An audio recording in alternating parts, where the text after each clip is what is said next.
Good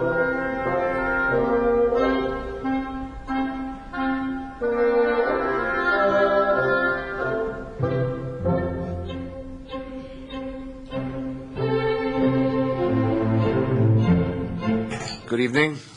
My name is Michael Kane. I serve as chair of the Planning Commission, and I call to order the April 9th, 2008 meeting of the Los Gatos Planning Commission. Planning Commission is composed of citizens appointed by the Town Council to review planning and development issues and to make decisions and recommendations to the town regarding land use for both commercial and residential matters. As we hear discussion tonight, we will consider each proposal and evaluate how it supports and enhances the quality of life we enjoy in Los Gatos. Ours is a quasi-judicial procedure guided by the town's general plan, zoning codes, and other standards and guidelines that have been adopted by the town. Again, thank you for attending tonight's meeting. We appreciate the public testimony and look forward to yours as we evaluate each application. As a general reminder, please silence your cell phones. Where's mine? Mr. Suda, will you call the roll? Commissioner Rice? Here. Commissioner Talasfor? Here. Commissioner Bourgeois? Here. Vice Chair O'Donnell? Here. And Chair Kane? Here. I'll note that Commissioners Machichi and Seahawk are absent. Thank you. Commissioner Talasfor, would you lead us in the pledge? I pledge allegiance to the flag of the United States of America and to the republic for which it stands, one nation, under God, indivisible, with liberty and justice for all.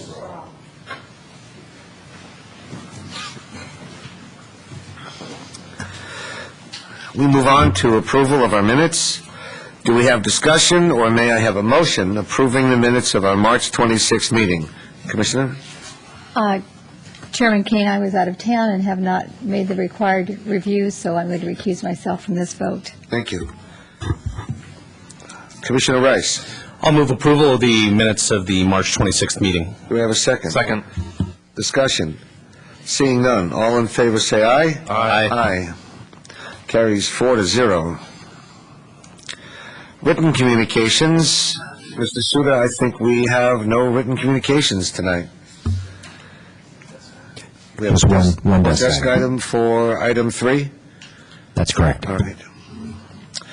And requested continuances. Tonight we have a requested continuance, which is item 2 on our agenda. This is 15997 Blossom Hill, Architecture and Site Application S07172, requesting approval to demolish a single-family residence and construct a new residence on property pre-zoned R18.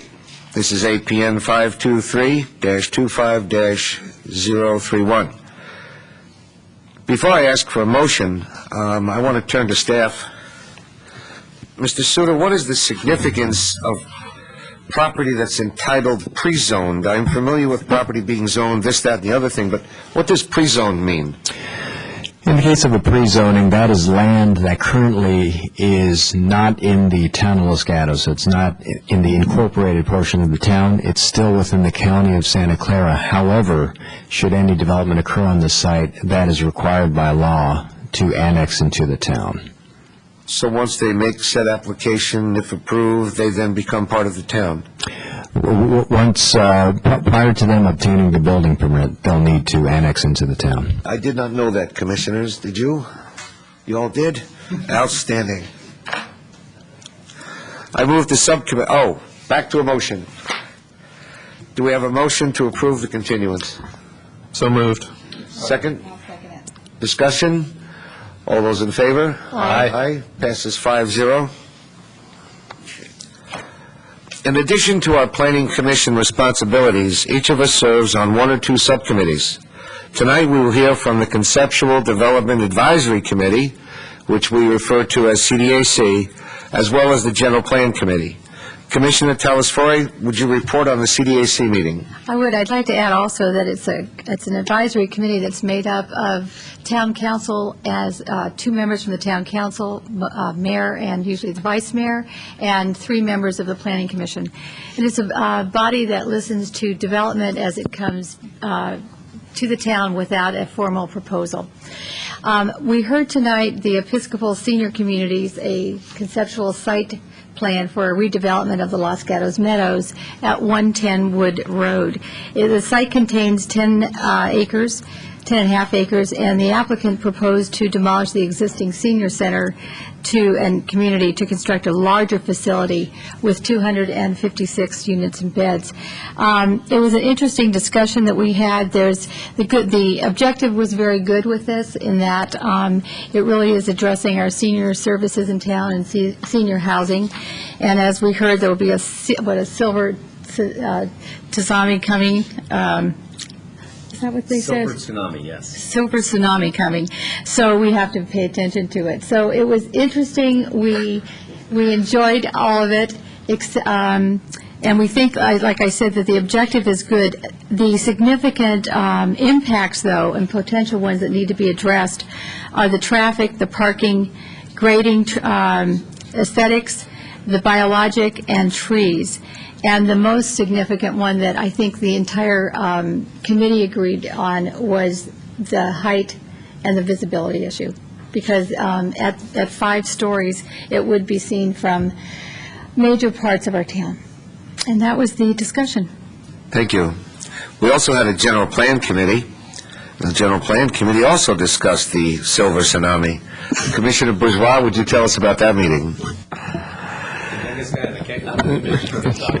Yeah, I'll defer comments on the silver tsunami to my fellow commissioners. So the General Plan Committee met just prior to this meeting, and we were considering a general plan amendment and a zone change for the current Bay Tree Apartments proposal.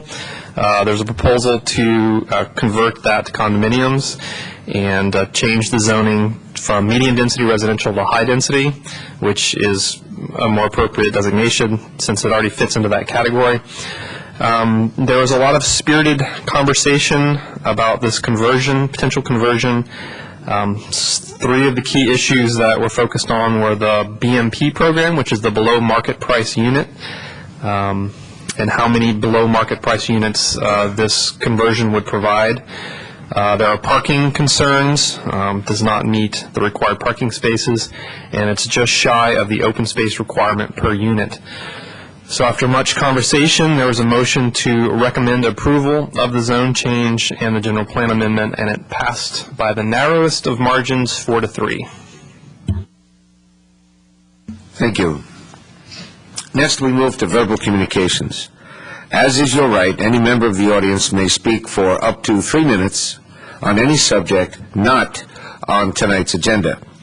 If you intend to speak, please fill out a speaker card located on the seat back in front of you so that we have a record of speakers and turn that card into a staff member on your right. When you speak at the podium, state your name and address for the record.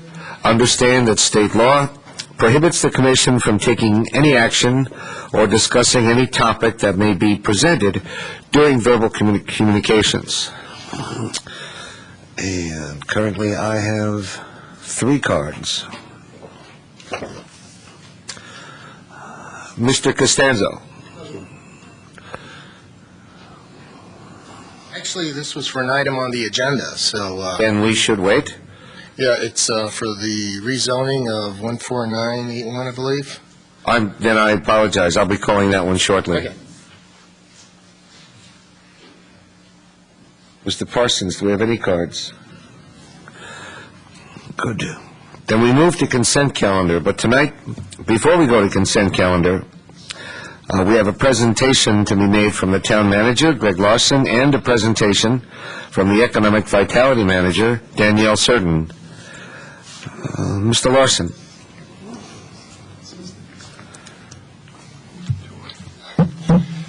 Ms. Certain will be taking the staff seat at the table, and I thought I'd start off up here as we tag team our presentation to you tonight. First, I just want to start off and use this as an opportunity to highlight the Keep Los Gatos beautiful bags, reusable bags that we're giving out every weekend this month at the farmers market. Any Los Gatos resident just has to sign a pledge that they'll use this instead of plastic or paper when doing their shopping.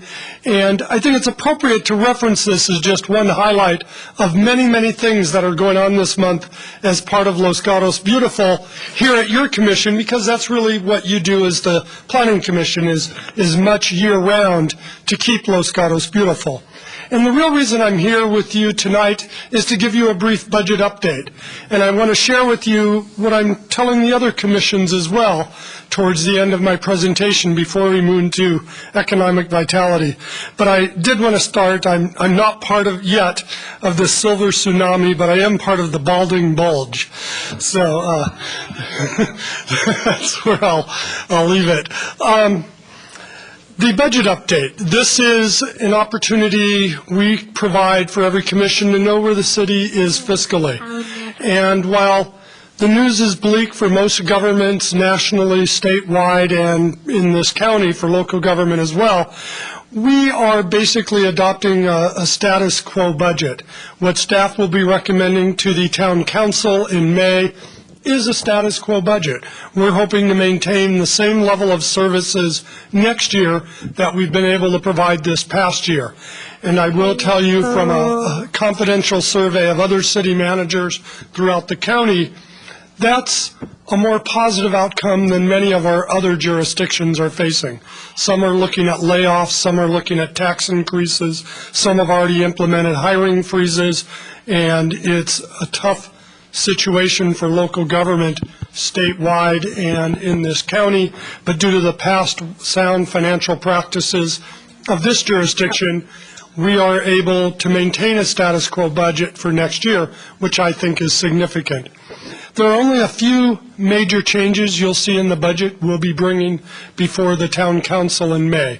One, we are recommending the addition of one maintenance position in Parks and Public Works.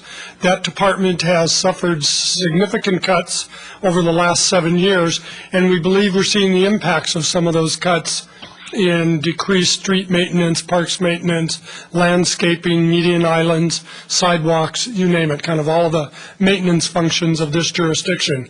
And while there is an argument that can be made for adding additional positions beyond the one, fiscally I cannot recommend such given the likelihood, if not a probability, of an ongoing and deep recession that may affect government finance in the years ahead. So we're trying to be prudent in doing minimal staff additions at this time to meet the critical needs that we see in the community and to hopefully prepare us for riding out what could be an ongoing recession. Beyond the maintenance worker, the only other staff position we're recommending adding is a school resource officer, which would be an additional police officer to work with youth in schools that would be jointly funded by the town and the 2 school districts that service most of our community. Beyond that, it is a status quo budget. For the staff and department you work with most principally, while there is some projected decrease in development revenues, we are launching a very, very significant general plan update process. And this is what I wanted to highlight for you. I'm sharing with all of the other commissions that while there's not a lot of change in the budget for next year, the general plan update is very, very important.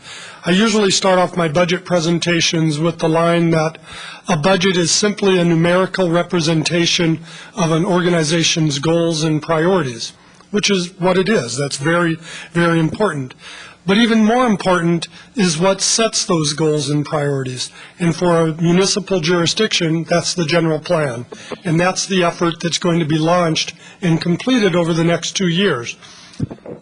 Some of your members through the General Plan Committee being expanded to a General Plan Advisory Committee, and ultimately, as the General Plan comes to the Planning Commission for final hearing and adoption, you will be directly involved in that effort, but it's a priority for virtually every town commission to be aware of what's going on with the General Plan update. And in fact, the Council devoted its retreat just 2 weeks ago to focusing on hearing from experts on the 4 areas that are being focused on in this year's general plan update. So you've heard basically what I'm sharing with all the other commissions, status quo budget and the importance of the general plan update. And I'll pause for a moment to answer any questions you may have before we turn to Danielle Surden for the economic vitality update. The one area I haven't covered, as I have with the other commissions, is the capital improvement program, because by state law, that will be coming to you for your advice and consent to the council. And we'll be bringing that forward to you shortly. I can provide more information on that, but you'll be dealing with it in its entirety shortly. Thank you, Mr. Larson. Questions? Commissioner Bourgeois. Thank you, Mr. Larson. So your status quo budget and hiring plan, I didn't hear any mention of Director, Parks and Public Works. Is Mr. Rohani going to remain interim for the foreseeable future? Or? The Director of Parks and Public Works is an already budgeted position. We're maintaining that position in next year, and we are in the final steps of the search and selection process for that director. Great, thank you. Commissioner Telesfori. I don't have a question, but really I'd like to offer a compliment. I'm glad to know that there's an ongoing or a reestablished partnership between the school district and the town law enforcement agency in providing that officer to the schools, because that kind of face-to-face benefits both, I think, both bodies. Thank you. I appreciate that being reinstated. So, my only comment, though it wasn't a question, is that's a fortunate partnership I've inherited coming to this town as manager. The police department and many city departments have a strong working relationship with both districts. We think this could take it to a new level, and we look forward to that. terrific. Thank you. Thank you. Commissioner Rice. Thank you, Mr. Larson. We turn to our Director of Economic Vitality. Good evening. Thanks for inviting me to speak with you tonight. I'm going to briefly touch on 3 key areas on a report that I gave to Council back in February that gives an overall picture of the economic vitality climate. First, I'm going to touch on a brief overview of the program, outreach highlights, and then just discuss the current commercial snapshot, kind of the vacancy picture and the overall commercial vibrancy. The Economic Vitality Program was initiated back in July 2002 to help implement the town's general plan policy and enhance the fiscal stability of the town. The role of the Economic Vitality Manager is to focus on supporting and retaining the existing business base, guiding incoming businesses through the application process, and building relationships with the property owners and the commercial real estate professionals to strengthen and diversify our business base. The Economic Vitality Program encompasses all commercial districts throughout town, and those districts include our office and R&D areas, the Downtown Central Business District, the Los Gatos Boulevard Commercial District, and the 4 outlining neighborhood centers.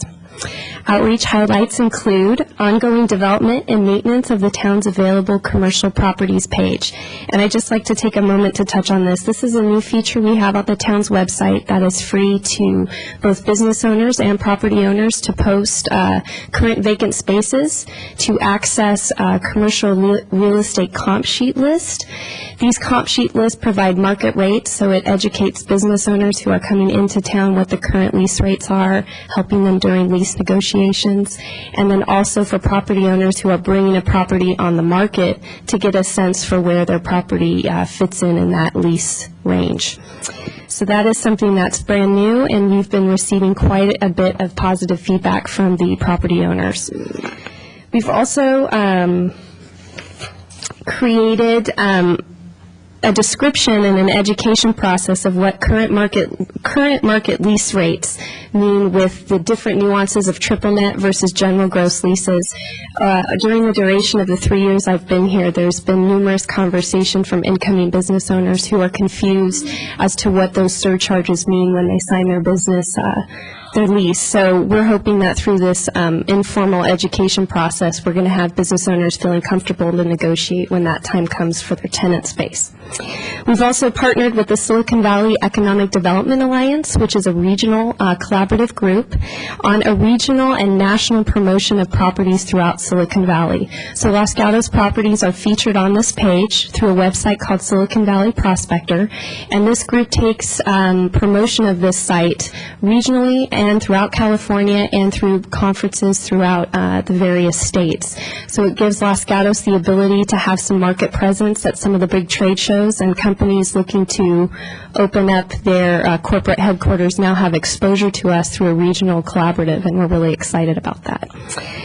This year, the mayor and town manager also launched a new initiative, which will be an outreach program to meet with some of the town's top sales tax producers and largest employers, vulnerable industries, and up-and-comers in the R&D and office area. We really have put a coordinated effort to try to get out there and see what new and exciting businesses are coming up in the university area, out in the Dell area, and so we're really excited to launch that program this year. Promotional efforts include our year-round web promotion of the Town Shop Local program, which encourages residents to shop and dine locally. We do an annual coordination of a summer and winter marketing program for merchants. And then we also did a direct mailer, which many of you may have received last year, which was your discovery map encouraging you to shop local, and it highlighted restaurants, hotels, and wineries. This year, the town is also going to be launching a new promotional program in partnership with the Chamber of Commerce. This is the first time we've ever done this, and this is a travel writers press tour. And we are in the pursuit of good ink to drive travelers to our town, and so we will be launching that this May. And now I'd like to just briefly touch on the commercial vacancy snapshot. The state of the national economy presents some fiscal challenges for us, especially in the mortgage and real estate industries. We've noticed small vacancy increases in office related to those industries, but we've maintained relatively low vacancy rates, as you can see in your attachment A in the Economic Vitality Report. Office and R&D sectors have an 85% occupancy rate and a 15% vacancy rate, which reflects larger trends in the Silicon Valley at large, but the percentage is still relatively low. Our neighborhood centers, which would be, for example, Downey Center, Vasona, Rinconada, and some of the neighborhood centers on in the Boulevard area, Kings Court, Cornerstone, have demonstrated consistently strong occupancy rates at 90% with only a 10% vacancy rate. This 10% vacancy rate is the industry's golden standard for when you have kind of a successful market balance. So we've maintained that for the past 3 years that I've been monitoring these figures, so that's really good for our neighborhood centers. The downtown still maintains less than a 5% vacancy rate, with only 4 retail sites currently available. That was at the time I gave our council report. These figures have changed since February. We're now up to about 10, and we're expecting that number to increase. There are a variety of reasons as to why businesses are leaving. Some are for personal reasons, some are for slowdown in sales, and others are just for change of owner.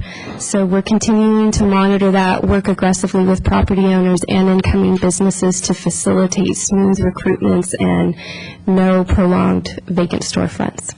I'm available for any questions you may have regarding this report. Questions for Ms. Certain. Commissioner Rice. Thank you very much for the report. I appreciate it.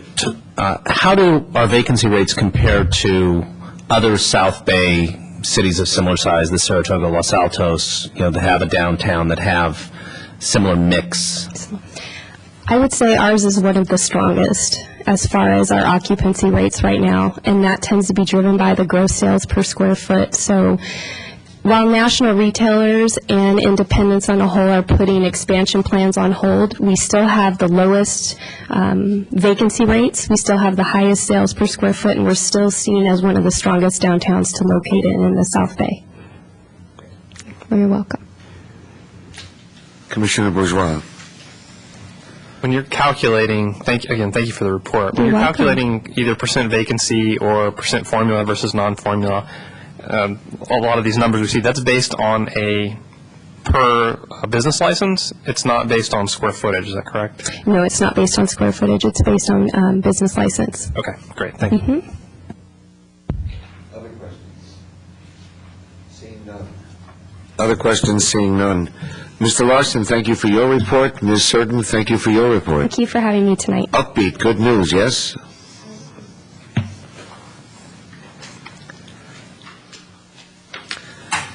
I'm going to return for a moment to the...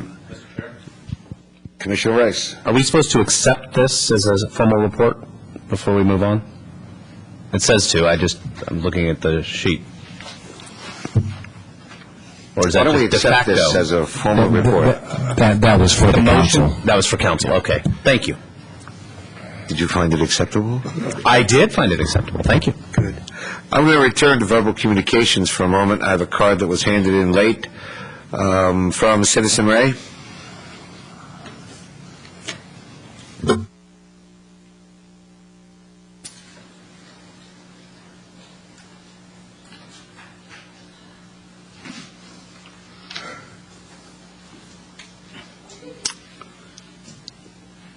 Oh, shucks.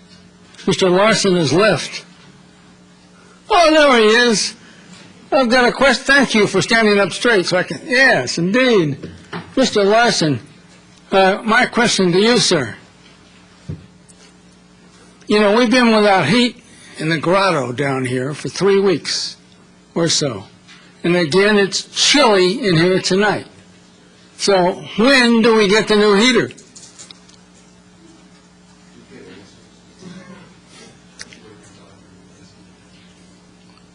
It's trying to get a building permit. It's just really difficult. I'm sorry. I couldn't hear you. He said it was tough to get a building permit in this town. We are bringing a contract order to the council at, I believe, their next meeting or the first meeting in May, to purchase a new boiler that's energy efficient, that meets the Energy Star rating that is expected for jurisdictions at this time. So we got to wait 2 more weeks before we get the okay to move. It'll be warmer tomorrow, and it'll be warmer the next day. We're entering something called spring. So, thank you. Oh, thank you, Mr. Weatherman. Looking forward to the temperature going up. Maybe. Item 2. How nice to hear the Mr. Kane, Citizen Kane, Citizen Michael. How nice to hear that you're running for town council. You know, you've been a fixed asset down here in the Planning Commission for years. And we know you, we know your techniques backwards and forwards. And I want to tell you, you stand out, in my opinion, as a #1 planning commissioner on the board right now. Because you regularly refuse to bring your personal whims into your decision. You always go back to the public documents that theoretically rule, okay? Many but don't pay attention, but you always do. You are the heart and soul, in my opinion, of honesty and integrity in local government in Los Gatos. Hooray for you, Citizen Michael. Next, I am so disgusted with the situation here in Los Gatos where the skateboard park was turned down by the 3 members of the town council. It's so ugly, okay? We've got some 2,000 kids on skateboards that are forced to use the streets as a place to do their recreating. It's unbelievable that the town council, these 3 members, have... Thank you, Mr. Davis. Wrap it up? Yes, sir. Okay. So, anyway, I want you to know we're not quitting, we're not going away. The kids will be served eventually. Thank you. Thank you. Thank you. Moving on to the consent calendar. Items on the agenda marked with an asterisk are on consent calendar. The Planning Commission will act on all items on the consent calendar in one motion. Before the commission acts on the consent calendar, any person wishing to have a consent item discussed may request that the planning commission remove it from consent and hear it at the end of the new public hearings. Requests for discussion made after the action on consent cannot be considered. We have an item tonight, item 1, 14981 National Avenue, subdivision application MO7-147, requesting approval to convert an existing medical office building into 6 medical office condominiums on property zoned O, that's APN 424-10024. Property owner Dick Chappelle Trust, and the applicant is MCM Diversified Inc., Tom Lewis. Are there any commissioners who wish to pull this item from consent? Seeing none, are there any members of the public who wish to pull this item from consent? Sir, I'll tell you what. I'll take your motion as an aye, that you want to pull it, and then I'll put it into the proper sequence, which will be at the end of the new public hearings. Staff okay with that procedure? So that's pulled from consent. We move then to continued public hearings, and we have one.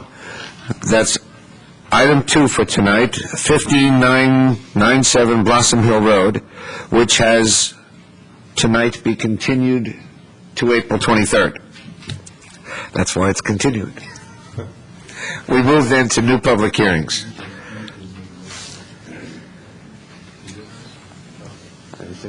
Thank you, Lori. We have 2 new public hearings tonight, the first of which is... Did we have a motion on that continuance, or did we not? Mr. Sudan, I think we did. Tom doesn't. This is weird. I wasn't sure myself. We've had a motion. That item is continued. And our first new public hearing is 16461 South Kennedy Road. This is architecture and site application S07209, requesting approval to demolish a pre-1941 single-family residence and to construct a new single-family residence with pool, barn, and vineyard on property zoned HR1. This is APN 532-17-027. Property owner is Howard Misley. I hope that's close. And applicant Robert Newland. Mr. Suda, do we have a staff report? Mr. Paulson will provide that report for you. Mr. Paulson. Good evening. In early 2006, an application was filed for a 5,980 square foot home with a 5,980 square foot cellar, a pool, a barn, and a vineyard, which is the same application that's before you tonight. During the review of that initial application, staff expressed some concerns with various elements of the project, the pool, the barn, and the house size, whether or not that was compatible with the neighborhood. After those concerns were expressed to the application was subsequently revised. The revised application was for a 4,950 square foot home with a 4,950 square foot cellar, and the pool, barn, and vineyard were removed from the application. At that point, staff reviewed the revised project and ultimately, pursuant to the Hillside Development Standards and Guidelines, it was reviewed by the Development Review Committee for approval. That hearing was noticed. At the hearing, 3 neighbors expressed concerns. At that time, the DRC continued the matter so that the applicant could work with staff and the neighbors to try to address those concerns. In July, those concerns were addressed via conditions, and the application was approved by the DRC. In November of 2007, after the applicant reconsidered what his approval was for, decided to reapply for the original approval, which was a house that's approximately 1,000 square feet larger, with a cellar approximately 1,000 square foot larger, with the vineyard, barn, pool. Obviously, understanding staff's concerns, they feel the project has merit, so they decided to come forward. We're forwarding it to the commission without doing all of the normal technical reviews because we want to get input from the commission, specifically on the proposed house size, the pool, the vineyard, and the barn location. Staff's concerns with the home size in the staff report. We provided you a chart. Although this won't ultimately be the largest home based on FAR, it's still getting close to that range. In terms of the pool, we're concerned because it's on an average slope of 27%. The Hillside Development Standards and Guidelines state that due to topographic constraints, not every lot may be able to support a pool. While this lot doesn't exceed the prohibition of 30%, we still believe it's may be deemed inappropriate because the average slope, we, as staff, typically don't support pools when they're on slopes in excess of 20%. During the previously reviewed proposal, concerns, and that was without the pool or the barn, concerns were raised regarding the grading and erosion, and previous direction from the commission has discouraged pools on slopes in excess of 20%. The applicant's also proposing a 1,000-square-foot barn, which is not counted as FAR pursuant to the Hillside Development Standards and Guidelines. The average slope of this area is 26%. Staff believes that it may not be appropriate because there are other locations on the lot with gentler slopes closer to the proposed vineyard where the barn may be more appropriate. Additionally, a smaller barn may be more appropriate given the size of the vineyard and what equipment and storing may be necessary for that. The proposed barn location also increases the impervious surface. They're proposing to use permeable pavers, but those aren't as pervious as the natural hillside.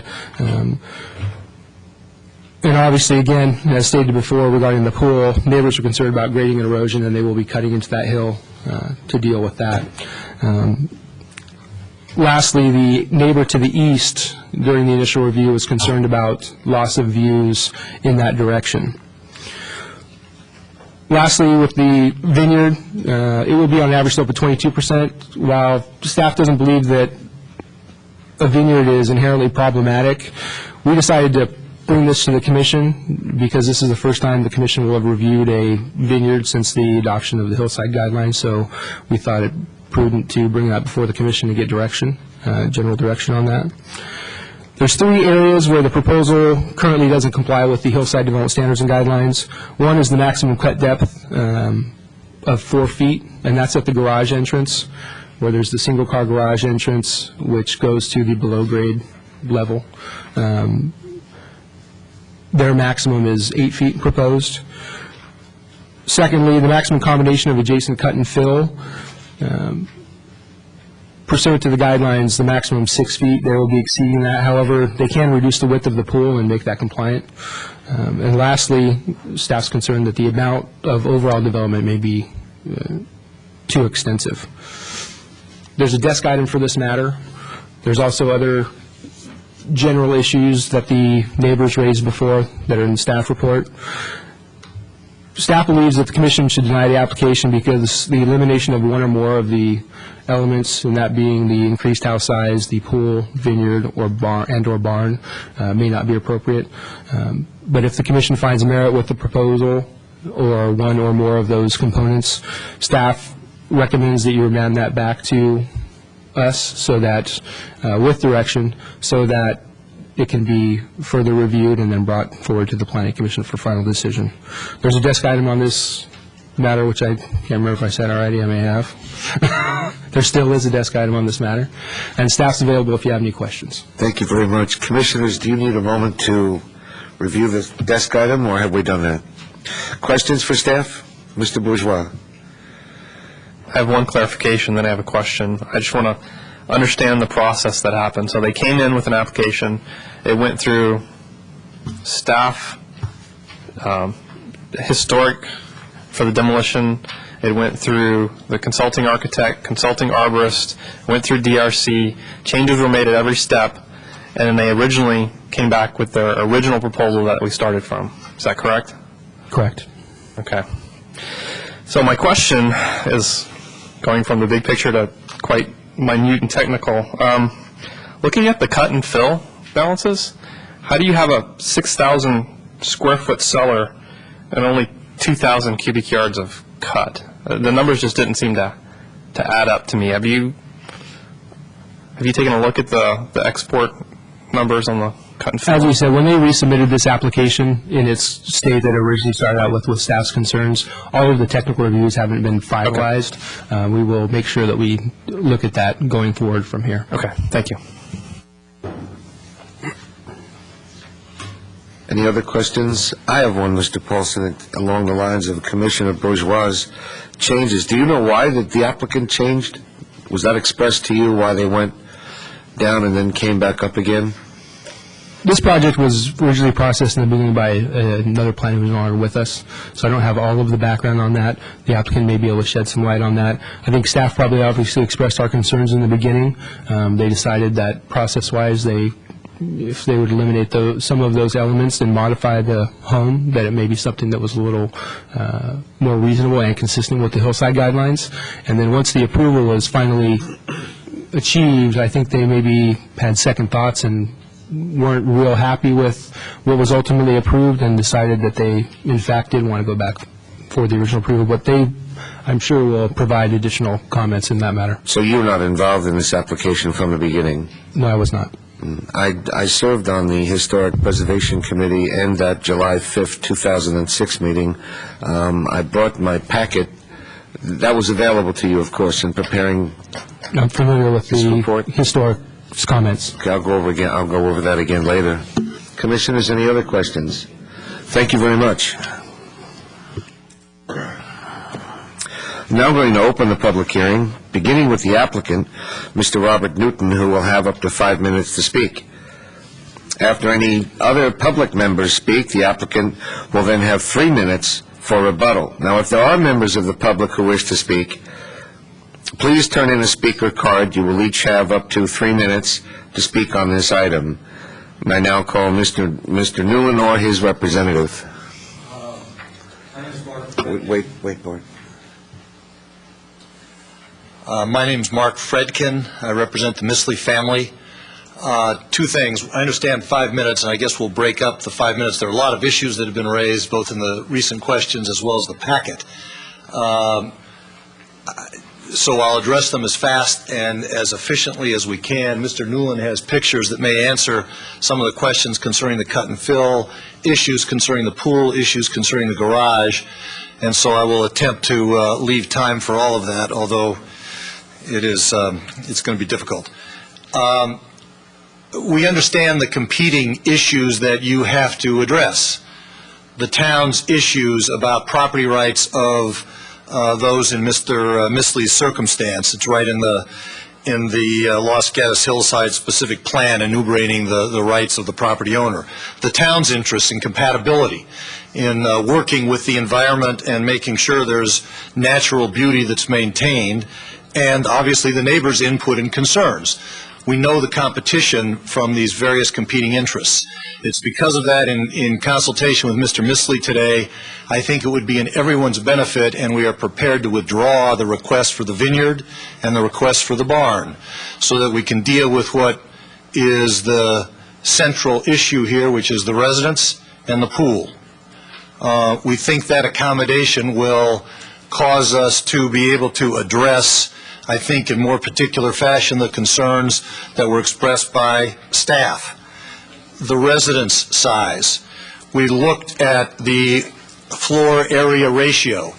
It is smaller than 10 of the 14 exemplars put forward by staff. It is 25% smaller than the average presented in the 14 comparables. There is we also did, as Mr. Newland will show shortly, you look at the impervious space used by those 20 other houses in the neighborhood. The average impervious space is impervious coverage is 20%. We're proposing what will now be less than 9% impervious coverage. There is concern throughout the city about view on ridges. We are talking about a single-story residence of 22 feet. Not 2 stories or 2.5 stories as some of the existing neighbors, in fact, maintain currently. We are talking about a garage of 400 square feet, which is less than any single garage in the exemplars provided by staff in the pages of their report.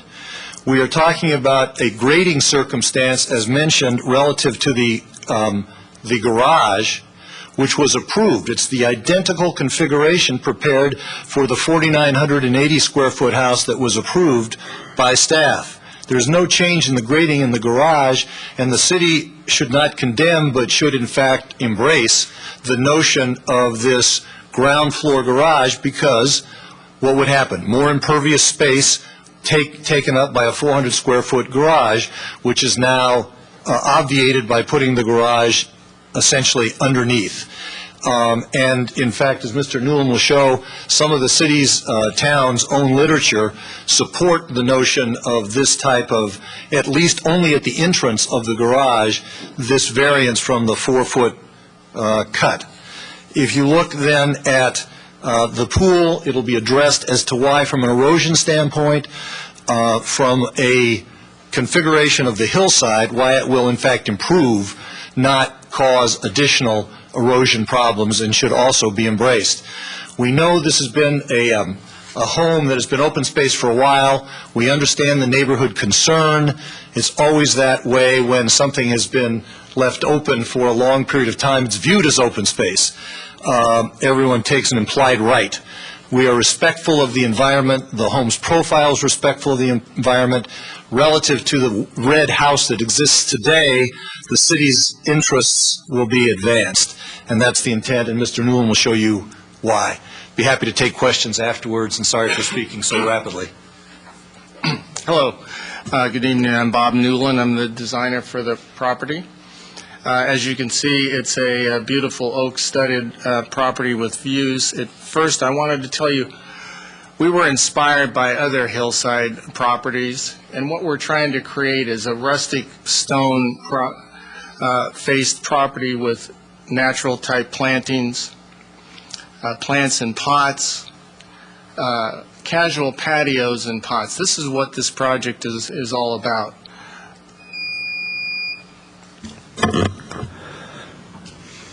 Do you have a conclusion remark to wrap up, please? Well, I suppose what I could say at this point is that this is the image of the pool, basically, that we're trying to create, notched into a hillside.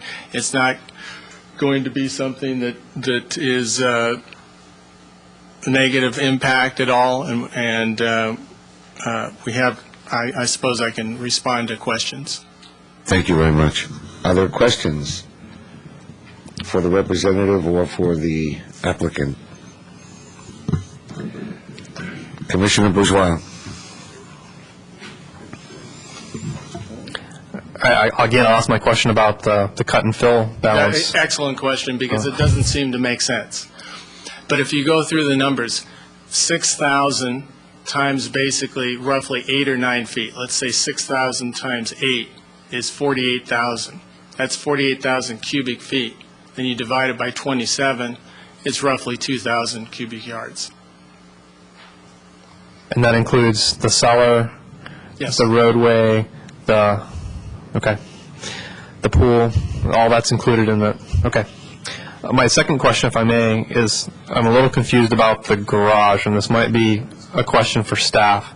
We have it listed as a 400 square foot garage, but when I look at the plans, I mean, you show 6 cars in the garage, one of them being a limo, and this is a huge area, but I'm assuming it's not counted as a garage because it's part of the cellar. Is that technically correct? That is technically correct. The 400 square feet is derived from the portion of the cellar where it extends out underneath a patio that is not roofed. So for the town, all of that cellar area is exempted except for that area which protrudes from out from under the footprint of the story above, which happens to be 400 square feet. Great, thank you. Other questions? I have a question. Mr. Newland, were you present at the July Yes. 006? And you remember the advice we had and the understandings you left us with at that time? Well, that you wanted to have a building that was similar to what an older type of building. we discussed the demolition policy. Right. And the guideline on the replacement should be similar. Mm-hmm. And when we approved the whole project, and the record says we approved the project, well, there were asterisks all over the place. And one of them was that the replacement be reasonably similar, and another was to take into full consideration the ancient trees and the fact that this structure was on top of a knoll, and pretty much could be seen on a 360 basis, 360 degrees. And I don't think at that time we discussed the pool, but I thought we were pretty close to having an understanding on a project that seemed to conform with the guidelines and the standards. What changed?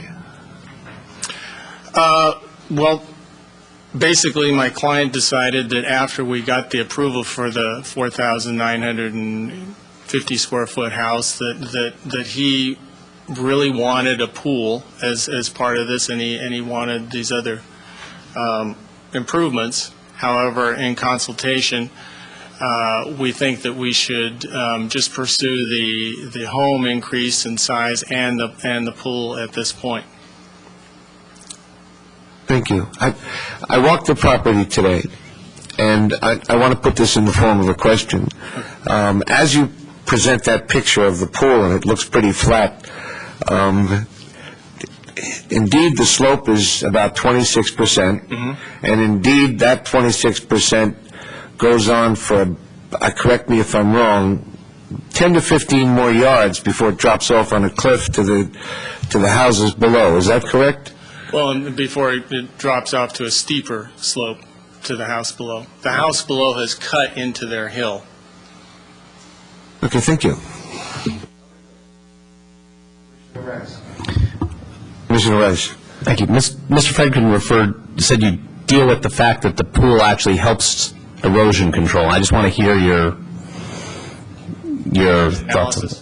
Well, actually, a pool, a lot of people don't think about it, but the weight of the soil, you dig a hole in the ground and you replace that hole with water. The water weighs substantially less than the soil. So that's one item of where the pool has less of an impact rather than in its natural situation. However, in this particular case, regarding the grading and the erosion and the neighbor's concern below that this may cause erosion on her property or drainage problems, what's happening today is the water is sheeting continuously from the house pad all the way down onto her property uncontrolled. And she has had problems, she was telling me, that with erosion on that steep slope. And I even went over to her property because of her concerns, and I explained to her that these improvements will actually be improving the situation on your property, because the pool, which is nestled into the center portion of the slope, will be designed with drainage. And all of the drainage is now heading from the pad down to the pool level, will be collected, and then that water is going to be channeled and redirected to the south side of the property. Thank you. Other questions? All right. Thank you, Mr. Newland. After the speakers for the public portion have spoken, you'll have 3 minutes for rebuttal. Okay. Thank you. I have one speaker card on this item. Citizen Ray.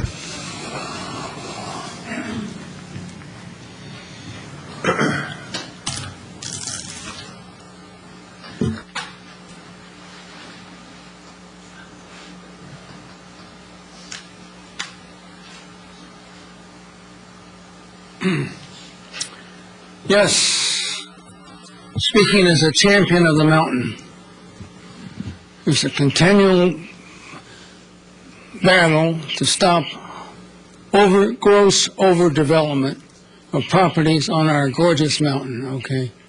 That's why we have the mountainside, hillside design guidelines, and that's why you folks sit as adjudicators of whether or not an application is appropriate or not in terms of community values, mountainside values. The mountain is a public resource, even though it's private property.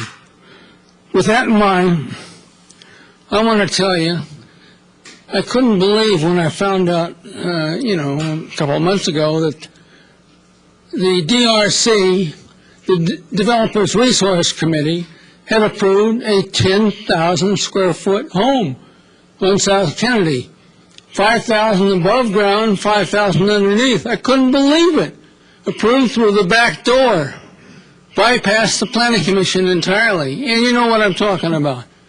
If it meets Bud Lortz's approval, it gets passed. If he doesn't like it, it comes to you. And only then. Well, goodness gracious. Evidently, these folks have decided that a 10,000 square foot home isn't big enough. That they now want a 12,000. 6,000 above ground, 6,000 below. And the town of Los Gatos has no policy on the size of the basement, other than the fact, as a guideline, if you get a big basement, you should reduce the mass, height, bulk, and mass above ground. Did they do that? Heck no. They didn't do it. 22 foot high for a one-story house is just 3 foot shy of the typical two-story. You know, to be a low silhouette, one-story house, the town's standards are on the mountainside are 18 foot tall. This proposal is 4 foot over that 18 foot.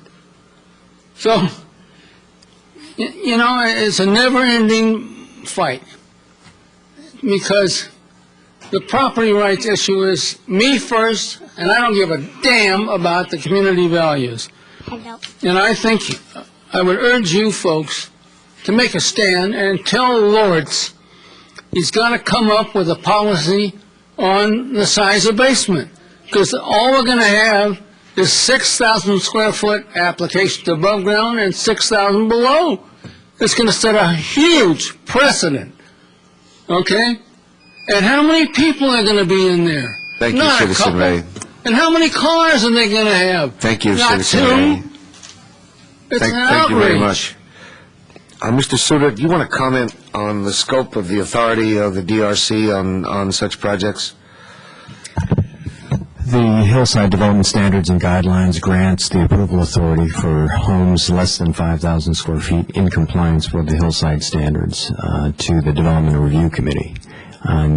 With this revised proposal, obviously, it's larger than 5,000 square feet and has a number of features that we believe are not consistent with the Hillside Guidelines. Therefore, we have referred this to the Planning Commission. Thank you. Commissioner Bourgeois. Could I follow up with a question to staff on that point? Yeah. So the proposal that had gone through all the reviews and changes that DRC approved had gotten to a point where none of the cuts exceeded in the Hillside standards, and everything else was in compliance. It did not have a pool, did not have the vineyard, did not have the barn, and was a smaller house by roughly 1,000 square feet. And none of the cuts exceeded the maximum cut depth. And the only cut that exceeded the cut depth was at the entrance to the cellar of the garage. Okay, thank you. Any other questions? Thank you. Let me recall Mr. Newland for 3 minutes of rebuttal.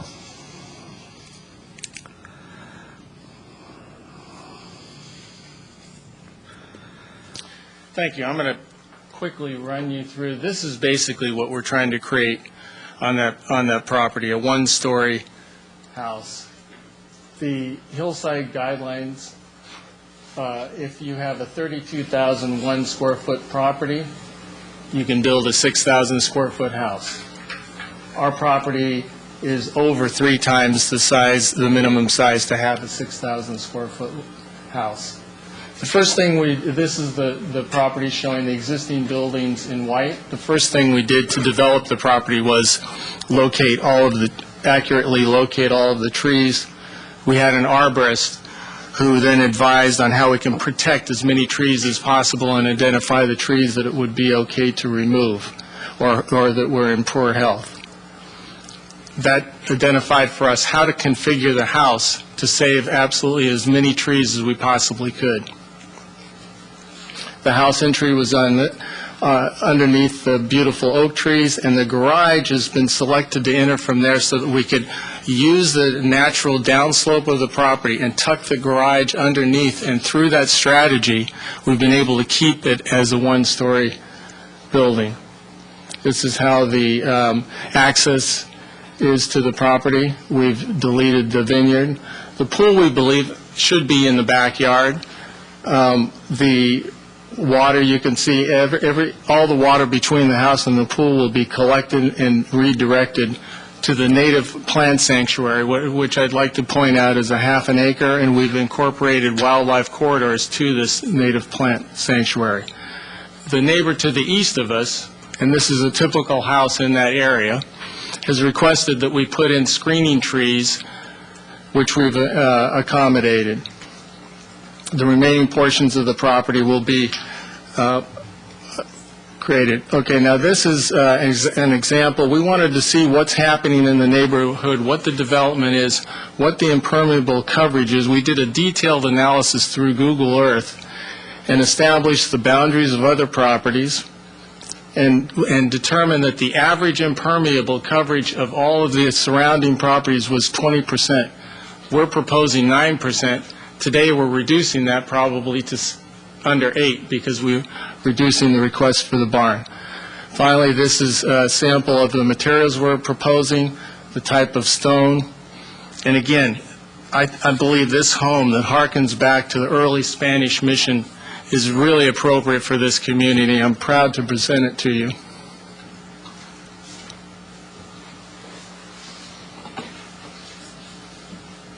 Finally, since I've got a couple of minutes, I want to point out that our FAR is 25% less than the average. The pool's on a flatter slope than what is the hillside standard. Thank you, Mr. Newland. Thank you. And thank you all for speaking. I will now close the public hearing. Wait. Are there any questions for the speaker? Commissioner Rice. Mr. Newland, thank you for those additional slides. That was actually helpful. Okay. Got more. No, that's okay. But just to, if you can, I'm not sure if you want to go back to one of those slides that shows the footprint of the house. Can you describe or show what the footprint of the house was when it was the 4950? It was essentially the same configuration. It's just moved out ever so slightly. So it's not substantially different. We have not removed any additional trees. It's just it's moved out a little bit more to accommodate really what the client's dream was, to have certain size rooms and this and that, and that's what we designed to. And then through consultation with staff, et cetera, it was just, we bounced back and forth between what we went for. But the difference, getting back to your question, is relatively insignificant. It's not impacting any more trees. Okay, so there were no additional trees. What about cut and? The cut would the only difference in the cut would be the slight expansion of the cellar. So if we're at 2,000 cubic yards now, ballpark, what were you before? I don't recall, but it would be 4/5 of that. Okay.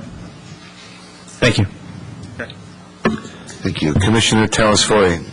Yes, hi. Hi. Did you see the letter from Mr. Tinsley? No. Tinsley. No, I haven't. You have not seen the letter? No, I've spoken with him on the phone numerous times. Okay. In his letter, can we get a copy of this letter? Well, let me just tell you what it says. Okay. Briefly, it's this, that he's discussing setback. Mm-hmm.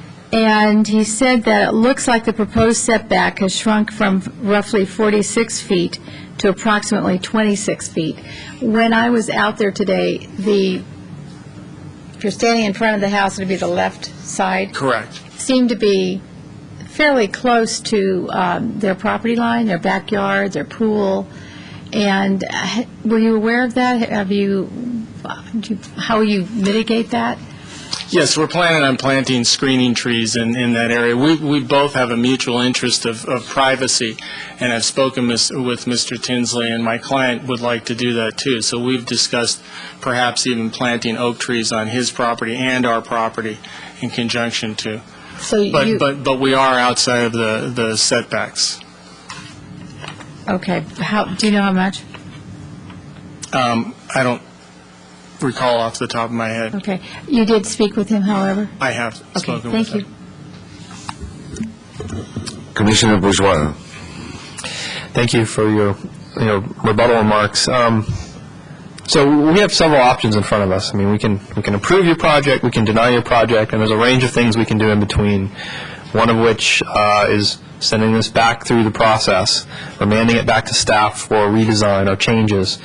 But given the fact that you've gone through that process, gotten an approval, and reverted back to your original proposal, I just want to make sure, is it a fair statement to say that that would not be something you and your client would even consider at this point, would be redesign?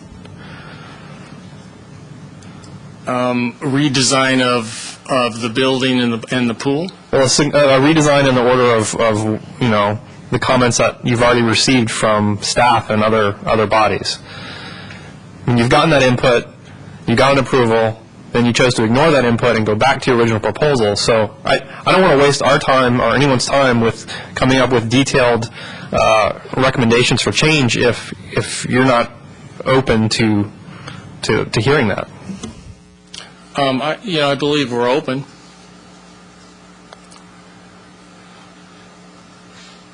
Commissioner O'Donnell. This is a question to staff. If I read your report correctly, we are not being asked to approve the project this evening. In fact, your report kind of indicates it's not ready for approval. We're to indicate whether everything else coming out right, the subsequent work, we might approve it. Or you recommend that we reject it, or we give directions perhaps on redesign. But so I just want to be clear, really we ought not to be approving it tonight, even if we thought, hey, this is a good project. It's not ready for that. Is that right? That's absolutely correct. We have not completed the technical reviews. We're forwarding this for input and direction from the commission now on the two remaining items, the size of the home, design of the home, and then the pool. Thank you. Thank you. Any other questions for the speaker? Good. Thank you, Mr. Newell. Yeah, thank you. I will again attempt to close the public hearing. I turn to the commissioners for discussion and/or a motion, but first, may I see a show of hands from commissioners who were able to visit the site and ask if there are any disclosures or evidence that needs to be put into the record. Visitors? All? Any other evidence? Commissioner Rice? I just want to comment that Mr. Fredkin has some business dealings with my parents, and I get involved in those. He had asked me several weeks ago if I was familiar with this project. I told him I am not, because it had not yet come to us, and have not had any discussions with him about specifics, nor have I talked with him since I received any copies of any plans, but I wanted to make clear that he had asked me about it, and I just wanted to bring that up. You have no difficulty going forward on the case? No, I do not. Thank you. So, let's look for a commission discussion. I'd like to begin with Commissioner O'Donnell and move to his left. This is a beautiful site, and I respect the desire of the homeowner to create his dream home. The problem, however, I have is that for a long time we've been saying that the seller policy indeed is designed to reduce the bulk and the size. And this project is not unique in attempting to not do that, and in fact does not do that. And I see no advantage to that seller policy if we don't ever enforce it, which may suggest to you that I would be in favor of supporting it. I see no reduction in bulk or mass, and there should be a reduction in bulk or mass. So you say I'm really sympathetic with their desire. On the other hand, to compare this to other homes out there forgets the fact that our hillside ordinance is relatively recent, and we cannot speak to what was done in the past because, number one, we weren't here. Number two, either was the ordinance. So we have to look at it since the ordinance was adopted, and we have to enforce the ordinance. And I would say that the original plan, which was negotiated and finally come up with and apparently approved, makes sense. This project, whatever its merits may be to the individual homeowner, is not consistent with, I believe, the intention or the language of our hillside ordinance. And that being the case, unless the applicant is prepared to curtail the size, I would not be in favor of it. Now, that's one point. The second point is the pool. The next-door neighbor, I guess that would be to the west, has a pool right next to the property line, or fairly close to the property line. It's a small pool, but it has a pool. I think there are a number of pools up there, so it's always difficult to tell somebody you can't have a pool. And I don't think we're saying you can't have a pool. On the other hand, the hillside ordinance says you shouldn't have a pool in certain areas.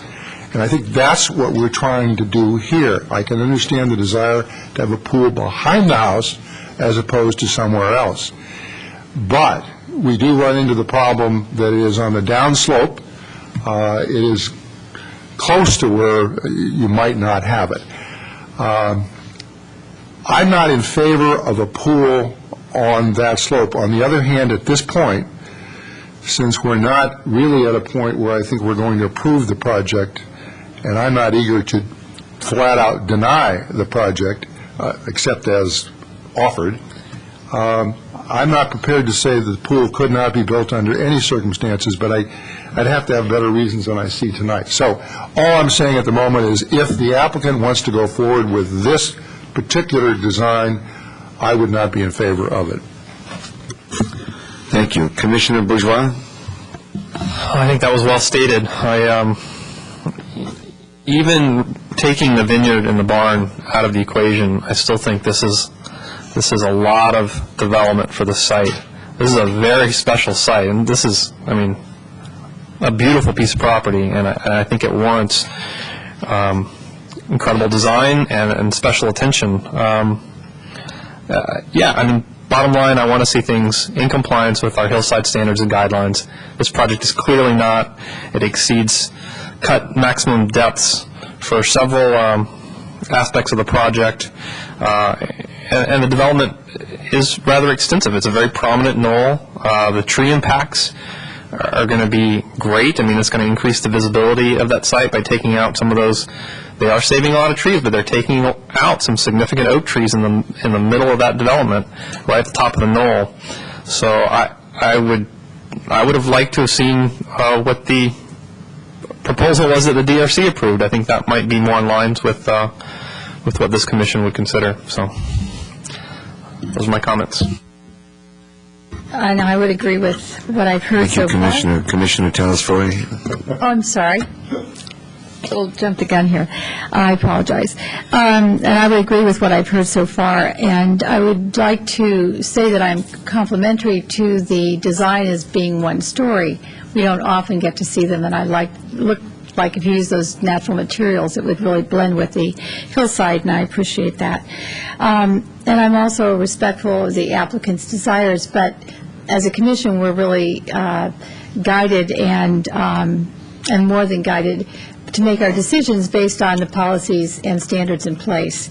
And that being said, when I look at this house size, I see about 20 square feet shy of the 6,000 total that were basically allowed to build in the hillsides, and this goes quite beyond that, to the point that it's now 26 feet from a neighbor's side yard, which definitely would impact privacy. And I don't think, I think planting certainly would help, but it doesn't take care and mitigate all privacy issues. So I have a problem with it being out of the setback, especially on such a beautiful and large piece of property as that. As far as the pool is concerned, if I'm not totally against a pool, I think it should be more integrated into a flatter area on the property. And I also would like to see that the house be lowered and hug the top of the hill, not stand so proud. It looked like when I was out there today, it really was impacting trees, the oak trees. So that's what I would say, I think. Thank you, That Commissioner. I think I did. Commissioner Rice? I'll try not to get repetitive. I think a site like this often requires a lot of give and take. Unfortunately, what I see here is a lot of take and not a lot of give. I think that the movement of the house is trying to be sympathetic to the trees. I appreciate that the pushing it from 5,000 to 6,000 square feet didn't impact any additional trees. So I may differ from some of my fellow commissioners in that I'm not sure that the 6,000 square feet bothers me per se, but then to add the 6,000 square foot cellar, however you want to configure it, that does then concern me. If we want to have 6,000 square feet above, maybe we do a lot less cut to make that all happen. Or if we're going to have the full cellar, let's reduce what's on top of the hill. I think Commissioner Bourgeois put it very well. It's a special site. It's going to require some excellence in design. I would like to have seen what staff felt comfortable with before it reverted back to what it is. I think there's plenty of opportunity to do a spectacular house here that will give you what you want and still be sympathetic to what our current guidelines say has to be there.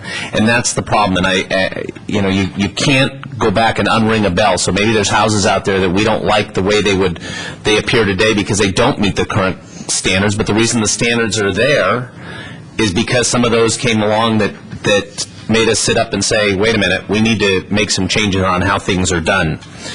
So I don't want to completely discourage the applicant. I think there's room to work here, and I'd love to see it worked. Thank you, Commissioner. Commissioner Rice was with me in 2006, March of 2006, and July of 2006, and in rereading my notes, those reservations are the same reservations that we're expressing today, that it's a fine piece of land on top of a knoll and can be seen from 360 and needs to stay close to the land, not 22 feet straight up and not cutting down the ancient trees, although I do appreciate the footprint, the design that you have in avoiding most of the trees. But I would think that the understanding that we came out in July of 006 was probably what went to DRC, the size of the house, the nature of the whole project, and that may be where the applicant wants to return to, because 2 years later we're still having the same concerns, and I think we have the authority for those concerns in the Hillside Guidelines. So, Commissioners, do we have a motion?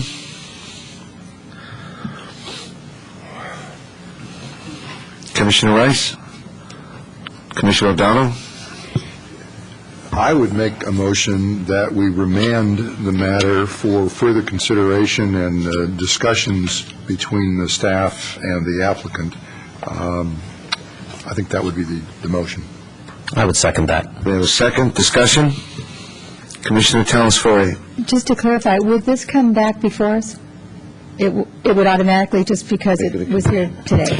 Yeah, at this point, given that we've referred it to you this one time, and we're not talking about, I'm not perceiving these would be minor changes, we would bring this back to you. Thank you. Yes. Is maker of the motion comfortable with that? Yes. Seconder? Commissioner Bourgeois? Question for staff. Do you need more specific direction, or are comments to date sufficient? Or would you like to hear more specific?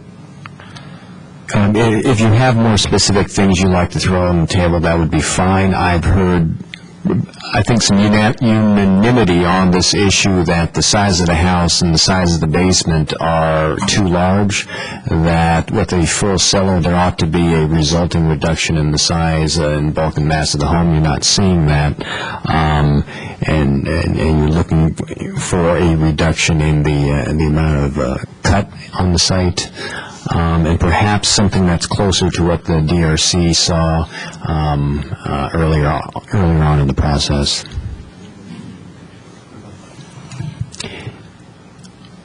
I would think that we also suggested possible relocation of the pool to a more level area, if any.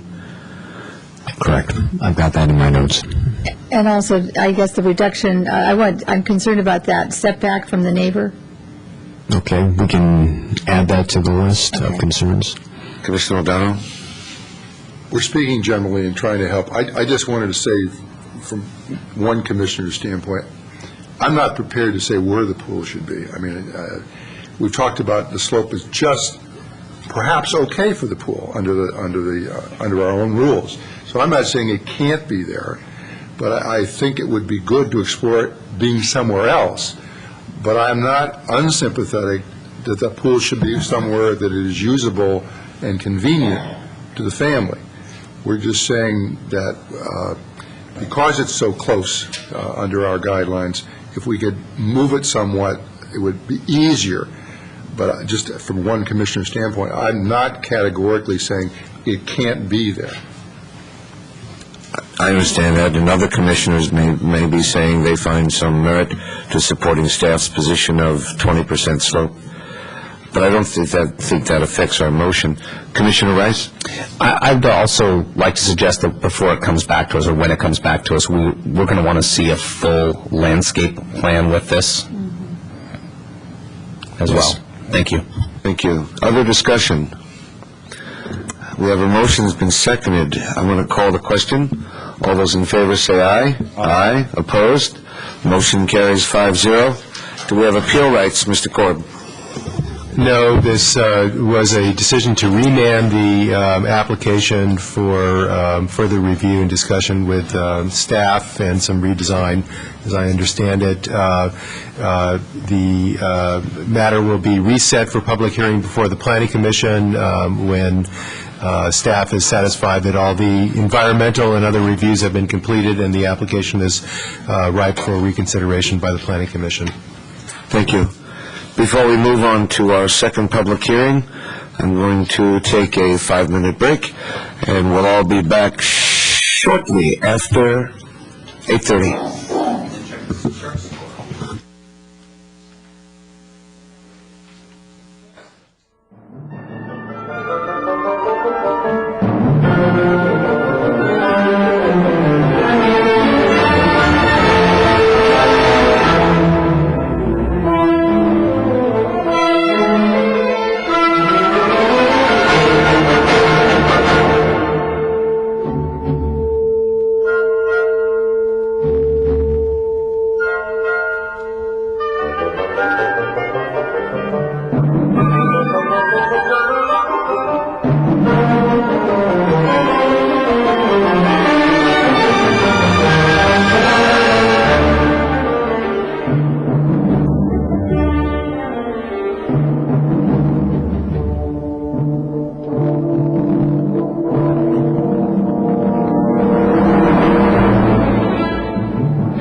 Commissioner Rice has a special report of interest to all.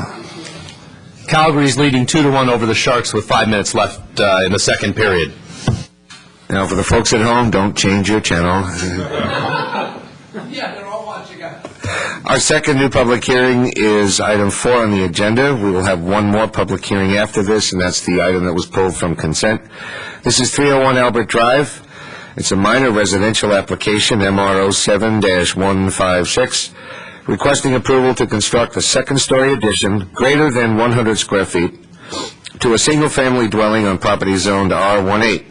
This is APN 529-19-013. The property owner and the applicant is Prashant and Seema Karnik. Mr. Suda, do we have a staff report? That will be provided by Ms. Savage. Ms. Savage, welcome. Good evening, Commissioners. The project site is located east of Highway 17 and south of Blossom Hill Road, approximately 285 feet south of Nino Avenue at 301 Albert Drive. The site contains a partial 2-story single-family residence, and the surrounding properties are single-family residences. Town Code requires a minor residential development application for second-story additions greater than 100 square feet. The project consists of a 309-square-foot first-story addition located at the front of the residence and a 322-square-foot second-story addition located at the right side of the existing second story. Staff was concerned about the size, mass, and scale of the project as it relates to the surrounding neighborhood. The owner and their architect work with staff to address these concerns. Staff has referred this application to the Planning Commission for review and direction. The additions do not cause the residence to exceed the maximum allowable floor area. However, the additions will cause the residence to be the largest home in the neighborhood. Currently, the largest home in the neighborhood is 2,695 square feet on an 8,720 square foot lot. The applicant proposes a home containing 2,746 square feet on an 8,769 square foot lot. Additionally, the residence is currently a partial 2-story home, and the second-story addition creates a full 2-story home. The neighborhood is a mix of mostly 1-story and partial 2-story homes. Staff is concerned that the square footage and the mass of the proposal may not be compatible with the neighborhood. Staff recommends that the Commission provide specific direction to reduce the mass and scale of the project and remand back to staff for approval. Staff is available for any questions. Thank you. Questions for staff? Commissioner Bourgeois? Thank you, Ms. Savage, for your report. You said in your report that staff had provided some direction to the architect and the applicant, and was there any back and forth and revisions to the plan based on staff input? Yes, there was. The first revision was in regards to the square footage. The second revision was in regards to setting the second-story addition back from the existing first story. And staff still has concerns about, even with these revisions, staff still has concerns about the mass and scale of the house? Correct. The square footage is still larger than the biggest house in the neighborhood. So the concern is mainly based on the size, the square footage, and not so much with the visible mass and scale based on the revisions, or? It is both with the square footage and the mass and scale. Okay, thank you. Mm-hmm. Commissioner O'Donnell? Ms. Savage, maybe I'm reading this, maybe I'm reading the exhibit incorrectly. This would show a total square footage of 3131, and there's 293 Albert, which I read to be 3172. So I assume that this would be the second largest, not the largest? That is the total square footage. The square footages do refer to just the house square footage. Okay. Thank you. Right on that list, Ms. Savage, at about 13 homes nearby. Are any of those in the county pocket, or they're all town? They are all town. Thank you. Other questions for staff?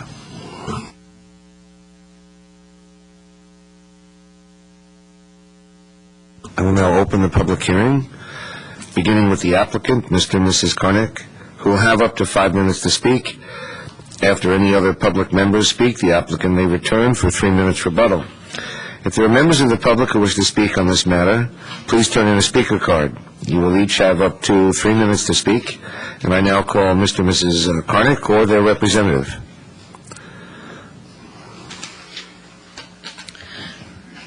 Good evening, and I'll try to make it as quick as I can. First of all, please accept my thanks to the Planning Commission for giving us this opportunity to talk today. The reason I am speaking is because it's my home. It's a place I treasure, I worship, and I want to live in it. We moved here from India in myself 1985, and I've made Los Gatos as my home since 1996. I have raised 2 teenage boys in this house from age 2 onwards, have successfully participated in Los Gatos community activities, sports, and academics. So this home is very precious to me. The reason we are remodeling is because it's a family home. And like I said, myself, my husband, 2 of my boys, and my in-laws, we all live in that house. Currently, it's approximately 2,100 square feet, which doesn't allow us to have a comfortable space for all of us to exist. And as I said, the family life is very important to me. We also entertain a lot of family members, guests, and being on even one dining table is kind of impossible with the given dimensions that we have in the dining room currently. Watching TV in the family room as a family is uncomfortable because we don't all sit comfortably in that little family room.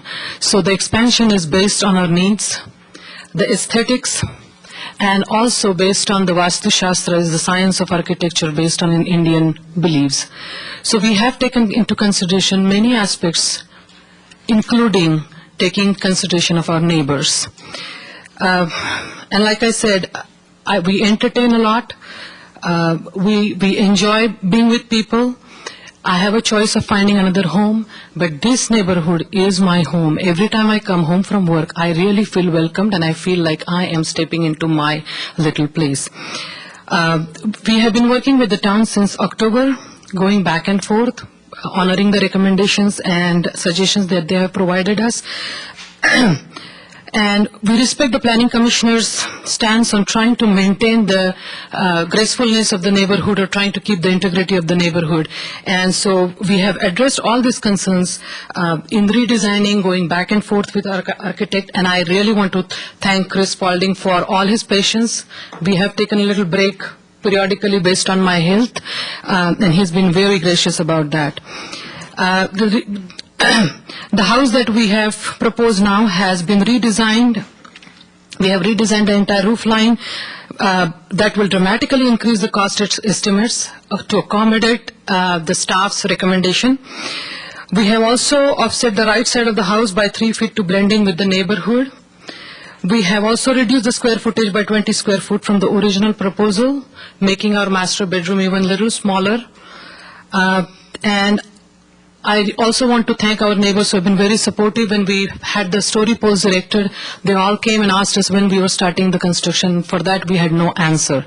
So I'm looking at making 301 not just a house, but my permanent home. And I sincerely mean that. I want to retire in this home, happy. I spend most of my time here. My husband travels a lot, but this home is my home. Thank you. And thank you. Chris Spalding, architect. Could I finish out our time? It's okay with Commissioner Talasfori. It's okay with me. Just chop me up there. Clock's been turned off. I'll give you a minute. Okay, just a couple of things to say. Of course, I always try to design houses that protect the privacy and the light and the views of the neighbors. So, I mean, it goes without saying, if you look at the size of this house that look towards the neighbors, there's only one window to the north and 0 to the south. Everything looks to the front and back. I wanted to make a couple things about the staff report, which I thought sounded a little alarmist and a little bit untrue. The house 2 doors to the south is actually larger than our proposal. So this will not be the largest house. At the house at 293 Albert Drive, again, 2 over, is actually 2750. The owner did a small addition to it. It was about 50 square feet smaller. It's actually about 5 square feet larger. It doesn't show up in the county record. And then if you look at the total size, we're We need to third. conclude. Yeah, okay. Thank you. Well, are there questions for the speakers? Commissioner Telesfori. I just have one quick question, and that is regarding the massing, and it seems to, you've met with staff twice. Mr. Spalding, is there anything I can't left to understand do? what's wrong with the massing. If you look at the story poles and you look at the neighbors, we're shorter than the house to the right. They're all 2 stories. I don't see what's wrong with the mass. Well, actually, as defined, there's only one 2-story. The rest are partials. So this goes to the heart of my concern. Did you consider, as you face the house, the 2nd story coming back off of the straight up and down of the right side of the house? The story, it does come in 3 feet. Well, the story poles with the orange netting does, and then there were story poles that were all the way out and made it look like a straight up and down. The contractor put the story pole out at the outer wall to support the netting, but his netting was in 3 feet, so it was a little confusing. So the netting is correct? The netting's correct. It's the 2nd story is in 3 feet. And Commissioner Telesfori, did you have another? And this isn't a full 2-story house. The 2nd story is 50% of the first floor footprint. As defined by staff, they consider it to be a full 2-story. I was looking to cross the other line of that definition and have it be a partial like the rest of the neighborhood. That's what I would suggest it is. Commissioner Bourgeois? Nothing? Anyone? Thank you. After we finish the other speakers, you'll have 3 minutes for rebuttal. Matt Biggie?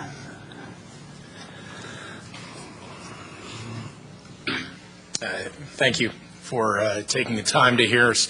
I'd like to start out and just say... Excuse me, sir. Please give us your name and address. I'm Matthew sorry. Biggie. I live at 294 Albert Drive. Thank you. Just across the street and up a couple houses. I'd like to start out with everything that Seema said is very true about the neighborhood. The kids play together. It is a place that, as neighbors, we are very close. We do spend a lot of time going back and forth between the houses. Her kids are at our house all the time and vice versa. I'd also like to say that I do believe the records are not accurate with respect to the size of the houses. Our house is actually significantly larger than the number I saw in the posting out in the foyer. In fact, our house is in the ballpark of 2,900 square feet. I'm not sure where the discrepancy is, but 4 years ago when we moved into our house, we went through with a tape measure and we came up with a number in the 2,900 ballpark. And the house across the street from us, 293, is also, as they said, larger than what they're proposing.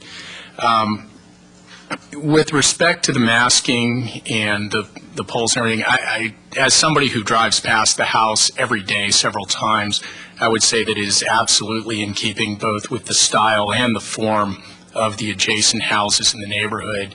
And, frankly, I think it would make the neighborhood better. So I would have to say that it does look nice. And that's about all I had to say. Thank you. Questions for the speaker? I have a question. Your address again was? 294. 294. So the 2490 should be changed to 2900? It's approximately, yes. And that addition was made with a permit? Yeah, everything was permitted. Thank you very much. That much is true, yes. And we did not make that addition. Just checking. Thank you. Got all the blueprints. Peter Azzarelli? Thank you.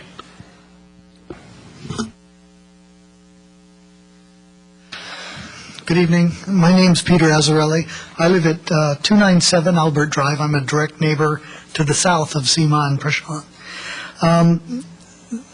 We're pretty excited about and appreciative for the proposed remodel. It improves the value of the houses in the neighborhood. It's an elegant design, and it fits with the neighborhood. it will be enhancing curb appeal, in our opinion. The redesign and the upgrade and new landscape is awesome from what we've seen on the drawings. Most houses already in our neighborhood have additions. In fact, when we take our walks in the evenings, we're always remarking about a house on Calf Hill that was advertised as 3,100 feet. So that's just, across the other way. And I think that's about it for me. So we're very pleased with what the proposal is. Thank you. Like I said, Question? we're the direct neighbor to the south. You face the house or you are behind it? We're directly to the south, sideways. Sideways. Thank you. Questions for the speaker? Thank you.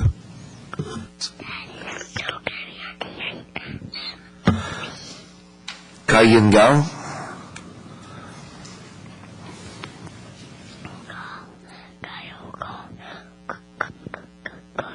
Good evening, everybody. My name is Kayin Gao. I'm actually on the 300 Nino Way, just right behind the house of the 301 Albert Court. The first time I saw that they're going to extend the second story, I was really excited because something happening in the neighborhood. And then I have concern because the privacy. If they had a window, and I believe they should have a window there, it will look into my family room. But I just communicate with them. They are concerned about their privacy too. So eventually they will have screening tree just really close to the fence, then maybe like 1 feet or 2 feet above that. And I just talked to them briefly because actually I also have a rose tree there. Then I will have probably don't have a lot of sun. So maybe, we just, some certain tree that might work, that would be nice. And other than that, I don't have any concern. I just have some privacy issues. In case they put tree, then that's okay. Questions for the speaker? I have one. You live directly behind the home. Yes, I do. And I drove on your street and stood in front of your house, and Right. that's about the only location from which I could see the addition. Yes. And that addition is not a concern for you. It is. It's just that I could understand that they need a space because it's really, 2,100 is kind of small. And I would consider maybe eventually I will need addition too. So I kind of sympathetic to their situation. And so if there's a tree there, then I think that will be okay because I do have spa and pool in the back. So, swimming, then people will see. That's kind of weird. But if they plant tree, then I think I could live with that. Yeah. All right, thank you very much. Other questions? Thank you. Heidi Biggie?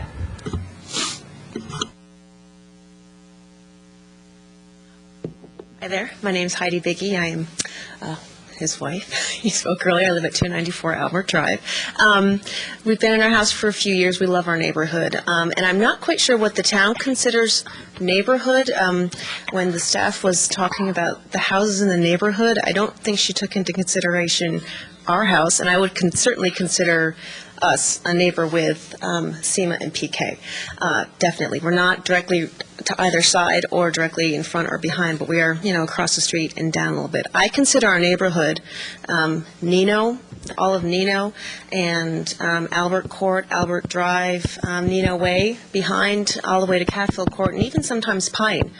I know a lot of people on Pine Street. I know a lot of people behind us, and it's kind of it's a funny little, I guess it's not funny, but it's just the area that it's sort of set apart from everybody. It's basically a cul-de-sac, but we know, we all know each other. And to go along with that, when I drove, the first time I saw the flags up, I was so excited. And I saw SEMA one day and just asked her what was going on, and my only concern would be that it doesn't get done. My only concern is that they don't get their remodel approved, and that it doesn't happen. We're really excited to have this happen, and we're testing it out to see how this goes. Because after speaking with a lot of people in our neighborhood, and that includes not just our direct neighbors, but everybody on those other streets I mentioned before, a lot of people want to potentially do things to their house. That's all I said. Thank you. Questions for the speaker? Thank you very much. I have no other speaker cards, so I'll call back the applicant.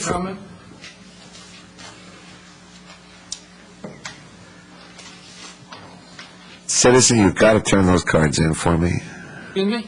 You got to turn those cards in for me. Well, she sits over there and never looks over. Arlene, start the clock.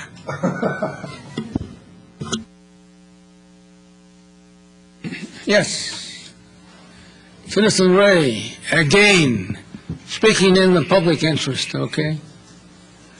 I'm a little disappointed with the Planning Commission tonight, because in the staff report, which I know you all read, there was one comment from any one of you about the wonderful sea change that has taken place in the staff reports of the town of Los Gatos.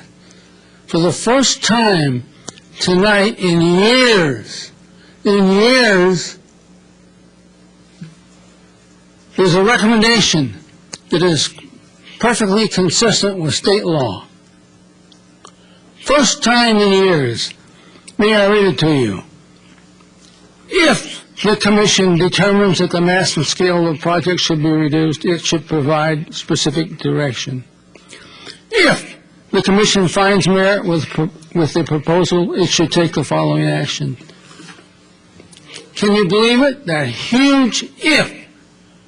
They have now abdicated their, in my opinion, unlawful and legal position of recommendation, which means they have made a decision on the merits of the project behind closed doors without any public hearing, and that is unlawful, okay? The town code prohibits it. The town code says that the staff will investigate and report, and that's all. The idea is to keep the staff neutral on the project, okay? And to let the Planning Commission do its job. And by God, look what's happened. This Jennifer Savage has suddenly come on the scene.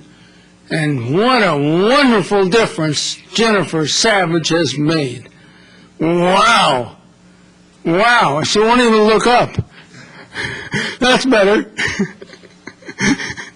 So anyway, those are my thoughts, comments, and it's the old story. The squeaky axle gets the grease. But you got to keep squeaking, squeaking, squeaking. Thank you. Thank you, citizen. All right. I now call the Carnix or the representative back up for a 3-minute rebuttal.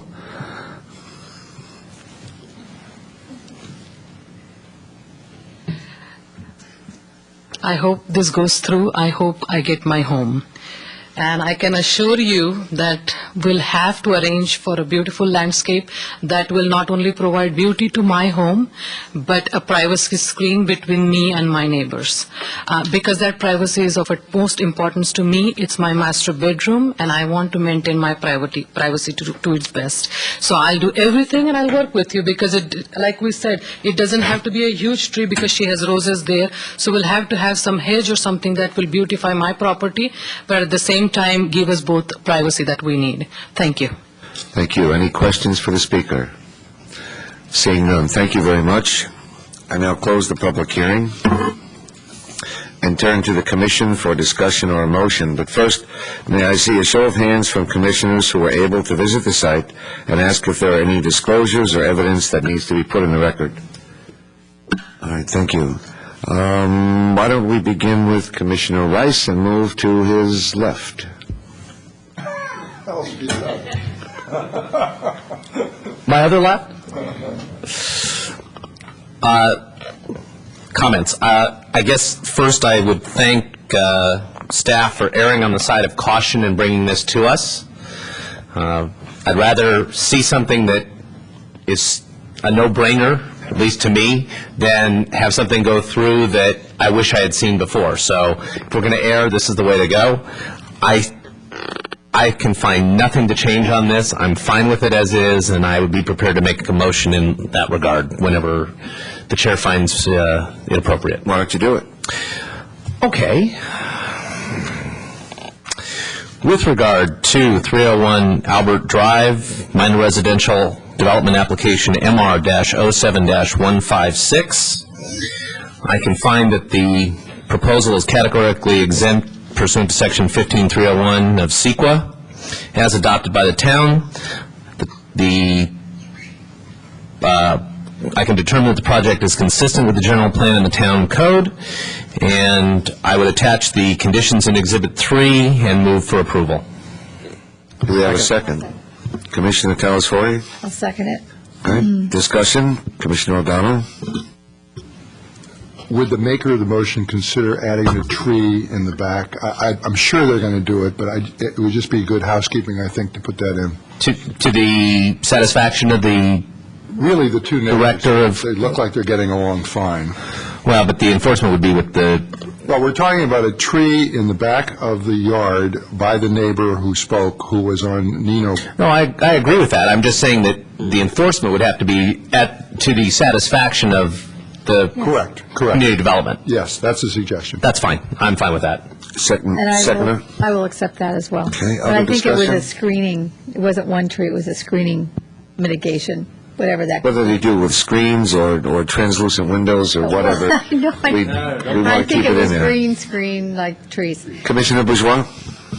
I'd like to echo Commissioner Rice's comments. I really appreciate this being before us, but when I look at, the change in the roof line and the addition of the articulation on the front, I think they did a good job of mitigating mass and scale, and I think it sounds like this may be the first domino to fall in a series of upgrades in these neighborhoods, and I would hope that this could serve as a model as a very tasteful and modest and sympathetic design that we could expect going forward. So. Commissioner Telesfori? Yeah, and I should have said the reason I seconded this was for the very reason that that they worked well with the staff in the previous meetings that they had. Your design is sympathetic to setbacks, I believe. It looks like a story and a half to me. I know it isn't, but because of the massing and the way it is set into the attic, I really appreciated that. And I also appreciated the fact that you respected the setback from the street. And so it is in harmony with the neighborhood. And staff, thank you very much for bringing this to our attention and giving us a chance to review it. Appreciate that.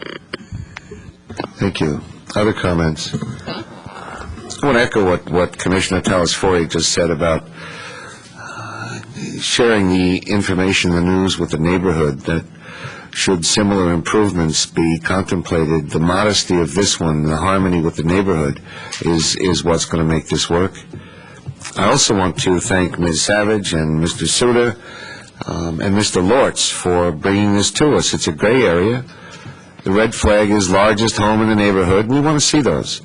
And any other concerns staff may have in bringing what DRC might otherwise do. If it's a gray area, let us look at it. And we appreciate the opportunity to do that very much. I think you've heard that from all of us. Thank you. Other comments? I'm going to call the question. The motion's understood. All those in favor say aye. Aye. Opposed? Sure. Motion carries 5-0. Yes, sir. Appeal rights? Appeal rights, Mr. Lortz. Anyone dissatisfied with the decision of the Planning Commission may appeal the decision to the Town Council. The appeal must be filed within 10 days. It must be filed upstairs in the clerk department. There are fees for filing an appeal. And those appeal rights were read by Town Attorney Korb and not Mr. Lortz.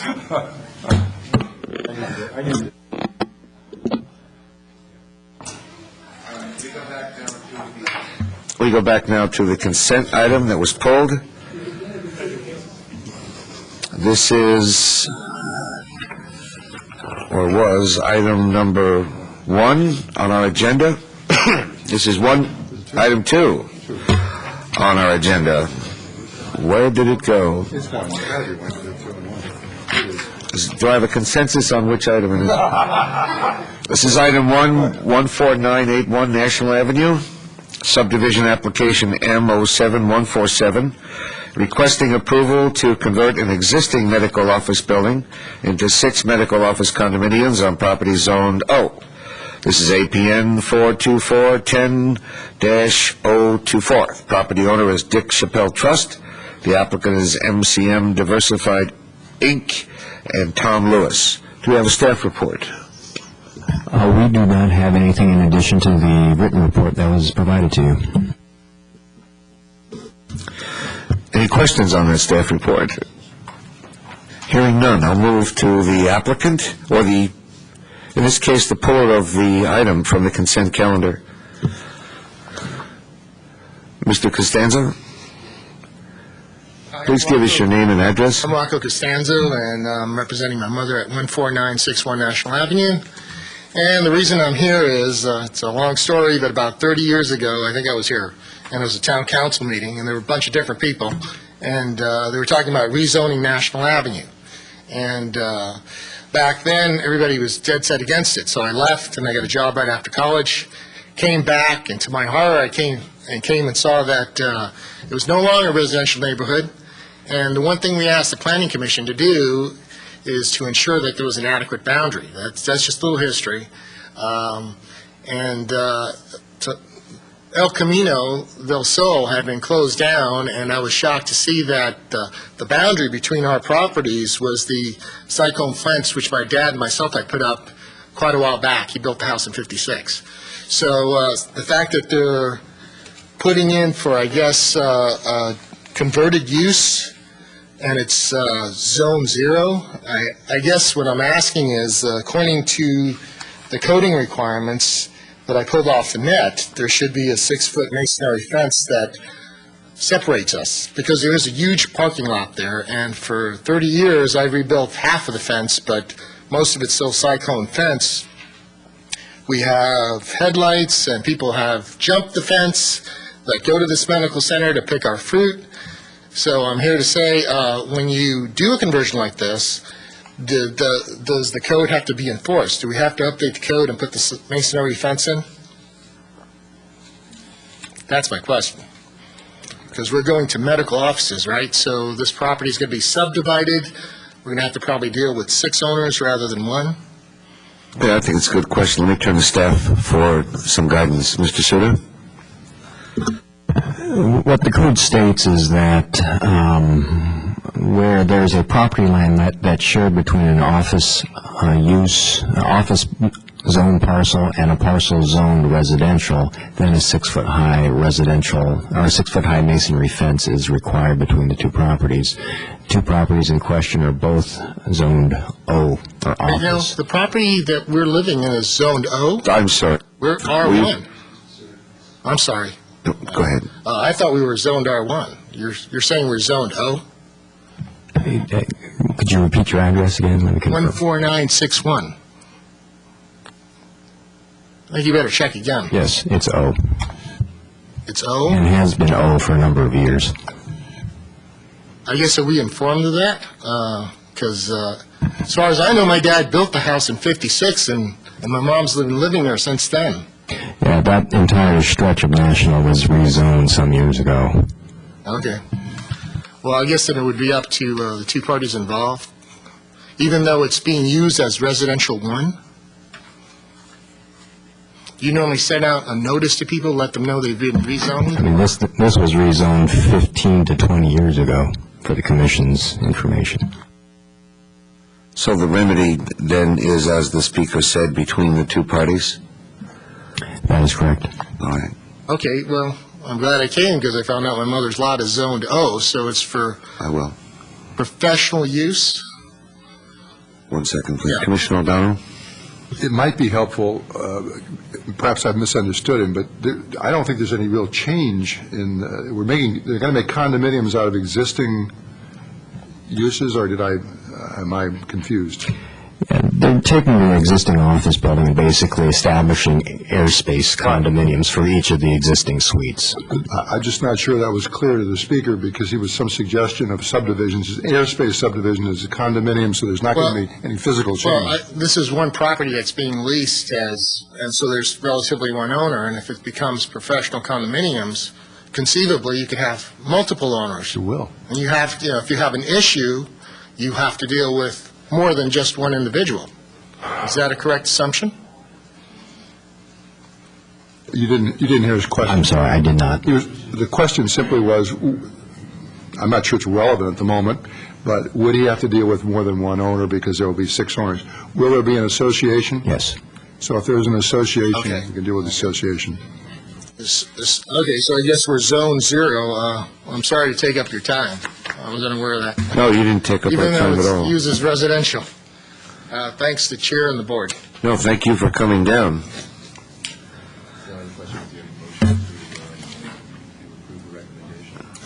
I'll need a motion to approve the recommendation. So moved. Do we have a second? Second. Discussion? I'll call the question. All those in favor? Aye. Aye, opposed? Motion carries 5-0.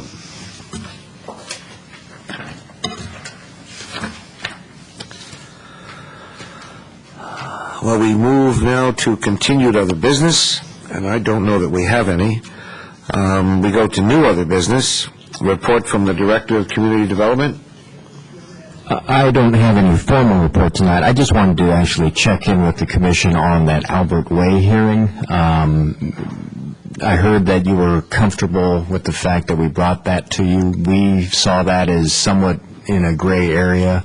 I did also hear the comment from Commissioner Rice that it was a no-brainer. So He may have misspoke.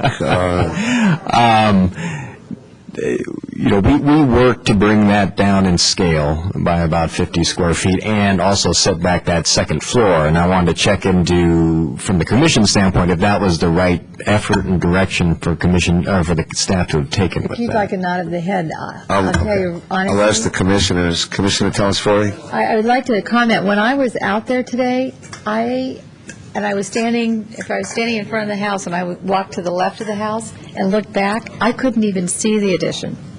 So I thought that was, a win-win.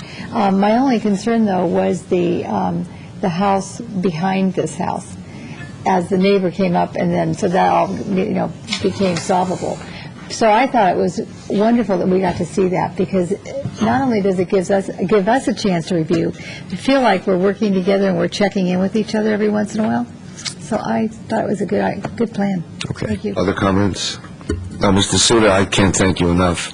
The chair carries an ounce more weight, perhaps, but this is the very thing we want to do. It didn't take very long, maybe 30